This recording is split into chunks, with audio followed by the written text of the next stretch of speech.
अस्सलाम वालेकुम नाज़रीन, डॉक्टर दानिश रियल फोकस के साथ हाजिर है। काफ़ी दिनों से अदम एतमाद की तहरीक और अपोजिशंस और हुकूमत के दरमियान जो हाथापाई चल रही थी, और इस सिलसिले में कई मौके पे जो है वो हालात काफ़ी तब्दील हुए और उसके बाद उसके असरात पंजाब में भी आए और फिर पंजाब में दौड़ धूप, एक दूसरे से डीलिंग, बहरहाल और कई ऐसे इक़दामात हुए जो गैर आइनी इक़दामात हुए। इसमें आपकी जुडिशरी को भी इन्वॉल्व होना पड़ा और आखिर रिज़ल्ट ये आया कि जी इमरान ख़ान साहब अदम एतमाद की तहरीक में 174 वोट के हाथों, जिसमें मुनहरिफ अरकान शामिल नहीं थे, वो उनके ख़िलाफ़ वोट पड़ा और पाकिस्तान की तारीख़ में चौथी बार अदम एतमाद की तहरीक में 3 दफ़ा तो अदम एतमाद की तहरीक नाकाम हुई, लेकिन चौथी दफ़ा इमरान ख़ान के अगेंस्ट ये कामयाब हो गई। और वो मुनहरिफ अरकान जो ऑलरेडी 20 के, अगर आप मेरे वीलॉग पे शुरू का देखें तो आपको अंदाज़ा होगा कि जो मैंने 20 का आंसर दिया था वही 20 अरकान सामने आए। लोग 26 कह रहे थे, कोई 28 कह रहे थे, कोई 40 कह रहे थे, लेकिन मैंने बहुत पहले अपने वीलॉग में 20 अरकान का जिक्र किया था कि 20 अरकान उनके पास हैं। गोया 162 में 20 अरकान अगर शामिल किए जाए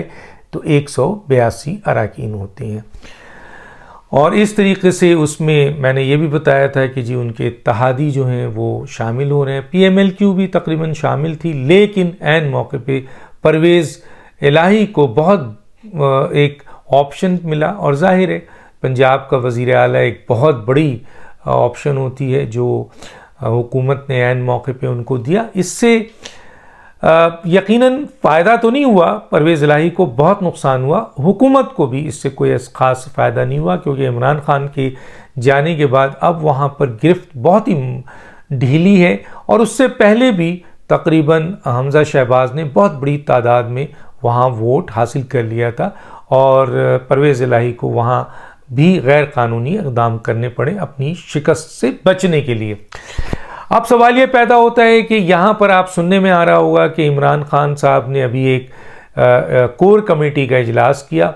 उस कोर कमेटी के इजलास में इमरान ख़ान के इर्द गिर्द जो लोग बैठे हुए थे वो वही लोग थे ज़्यादातर जो इमरान के ख़िलाफ़ बड़ी साजिश जिन्होंने की है, लेकिन अभी तक इमरान ख़ान साहब को अंदाज़ा नहीं हुआ है कि उनके साथ किया गया है। हालांकि जो मुखलिस PTI के लोग थे, जो PTI के आज भी मुखलिस लोग हैं, जो आज भी इमरान ख़ान के साथ मुखलिस हैं, वो इमरान ख़ान को गलत इक़दामात करने से मना कर रहे हैं। आज के कोर कमेटी की जो मीटिंग है उसमें ये फ़ैसला किया गया कि जनाब इज्तमाई जो है वो इस्तीफ़े दे दिए जाएंगे नेशनल असम्बली से। शेख रशीद साहब उसमें सबसे आगे हैं, जिन्होंने सबसे पहले बयान दिया कि हम इन चोर डाकुओं के साथ बैठेंगे नहीं, हम इस्तीफ़ा दे देंगे। और फिर फवाद चौधरी ने सोने पे सुहागा काम किया और उन्होंने भी इसको मज़ीद मजबूत किया। और सुना है कि कोर कमेटी में ये लोग जो हैं इन्होंने बड़ा अहम किरदार अदा किया, ये बात इमरान ख़ान के दिमाग में डालने के लिए कि हमें इज्तमाई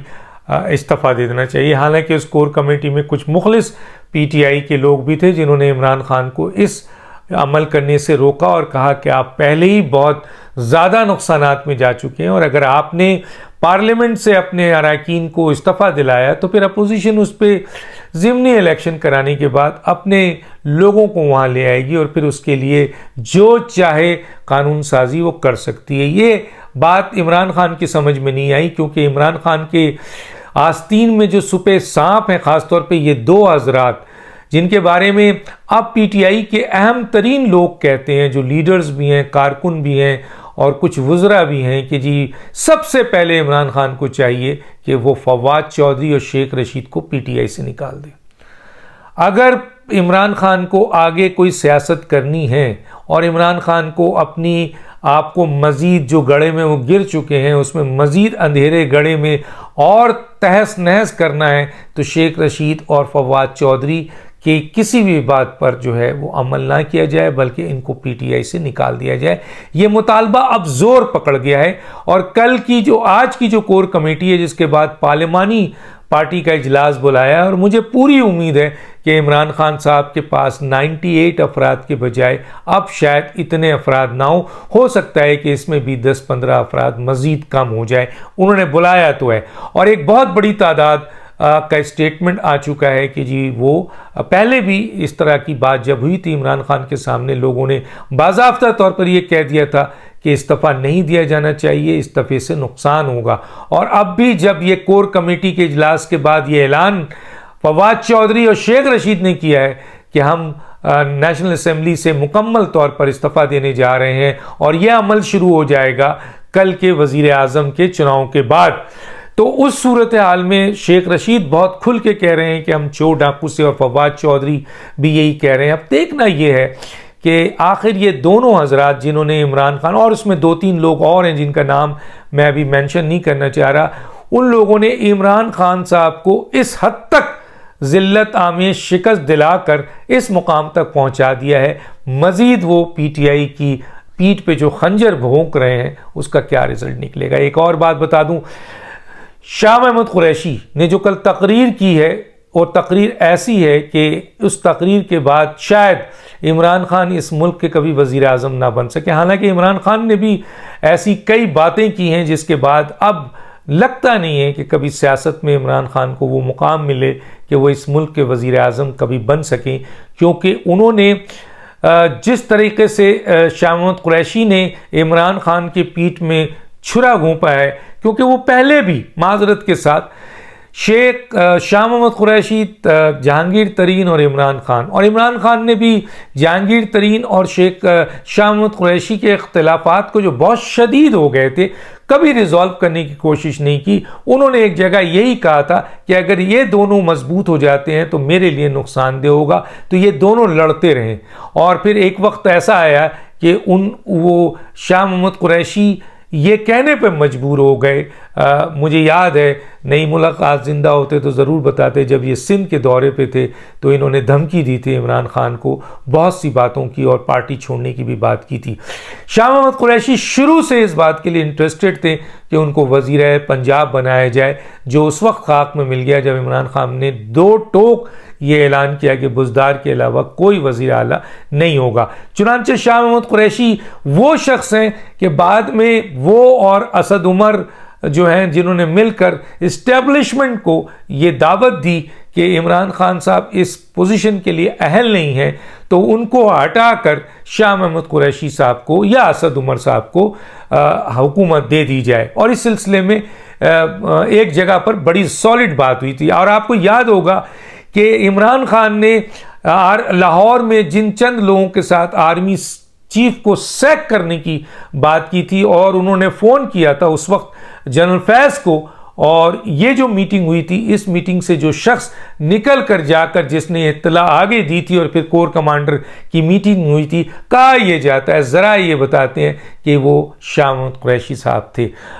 और शाह महमूद कुरैशी साहब ने बेइंतहा कोशिश की, अमेरिका में भी, वहाँ पे भी लॉबिंग की इन्होंने, और ये कोशिश की कि किसी तरीके से उनको आने वाले वक्त का अपोजिशन की तरफ जाने के बजाय पीटीआई के अंदर ही माइनस इमरान खान को करके उनको वज़ीर आज़म बनाया जाए। लेकिन जब ये कुछ नहीं हो सका तो फिर शाह महमूद जहांगीर तरीन के बाद जाने के बाद उन्होंने अपने आप को और अंडर पार्टी की तरफ किया, और जाहिर है उनका भी एक हल्का मौजूद है। इमरान खान के लिए मुश्किल ये था कि इमरान खान के साथ कोई खड़ा नहीं हो रहा था, पार्टी के अहम तरीन लोग भी उनको छोड़ के जा चुके थे। चुनांचे उन्होंने मजबूरी थी, उन्होंने कहा भी कि बदतरीन नफरत करते हैं वो शेख रशीद से भी, बदतरीन नफरत करते हैं वो शाह महमूद कुरैशी से भी, लेकिन इस वक्त मजबूर हैं उनको अपने साथ रखने पे, अब और भी ज़्यादा मजबूर हैं। लेकिन सवाल यह पैदा होता है कि जी पार्लियामेंट में जो तकरीर थी वो पीटीआई को रिप्रेजेंट कर रही थी, और ये तकरीर पाकिस्तान की डिप्लोमेटिक रिलेशन को तबाह कर चुकी थी, और अहम तरीन हुकूमत ख़ास तौर पे सुपर पावर को जो धमकी आमेज़ बातें की थी। हालांकि शाह महमूद कुरैशी साहब इससे पहले भी वज़ीर ख़ारजा थे, और उस वक्त अमेरिका की जो पॉलिसी थी वही आज की पॉलिसी थी, लेकिन उस वक्त उन्होंने तमाम ग़ुलामी कबूल किया। लेकिन आज अपने लीडर का नाम ले लेकर उन्होंने अमेरिका के साथ इस तरह का टकराव कर दिया। और जो यूरोपीय यूनियन है इस तरह टकराव कर दिया और दुनिया के साथ, महज़िब दुनिया के साथ इस तरह का टकराव कर दिया कि कोई भी मुल्क, यकीनन पाकिस्तान एक आज़ाद मुल्क ज़रूर है, लेकिन यहाँ पर जो भी सियासी तब्दीली होती है या किसी और मुल्क में होती है, इवन भारत में भी होती है, बांग्लादेश में भी होती है, तो उसमें दुनिया के असरात आते हैं। तो गोया इमरान खान की पीठ पे छुरा घोंपा गया है वो 3 हज़रात मेन है। एक साहब हैं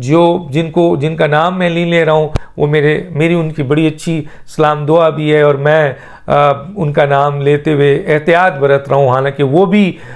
इमरान खान साहब को इस मुश्किल में फंसाने में बहुत अहम किरदार अदा किया है। बाकी इन तीनों ने जो है वो इमरान खान की पीठ पे जो छुरा घोंपा है, ये छुरे का निशान ऐसा है और ये ज़ख्म ऐसा है कि इमरान खान साहब जब तक इस दुनिया में, अल्लाह उनको ज़िंदगी दे, जब तक इस दुनिया में ये छुरे का निशान ख़त्म नहीं होगा। और अब जहाँ तक हम समझते हैं इमरान खान साहब की सियासत भी अब बहुत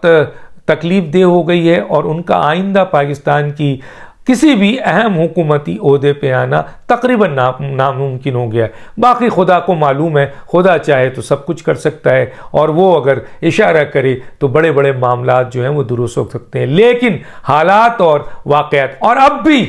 जो ये बताया जा रहा है जिसमें पीटीआई के अहम तरीन लोग ये कह रहे हैं कि फौरी तौर पर फवाद चौधरी को और शेख रशीद को पीटीआई से निकाल दिया जाए ताकि इन लोगों को, इनकी वजह से जो पीटीआई को बहुत बड़ा नुकसान हुआ है, पीटीआई को बचाया जा सके और आइंदा पीटीआई को एक हिकमत अमली के तहत जो है वो अपना रोल अदा करना चाहिए और फिर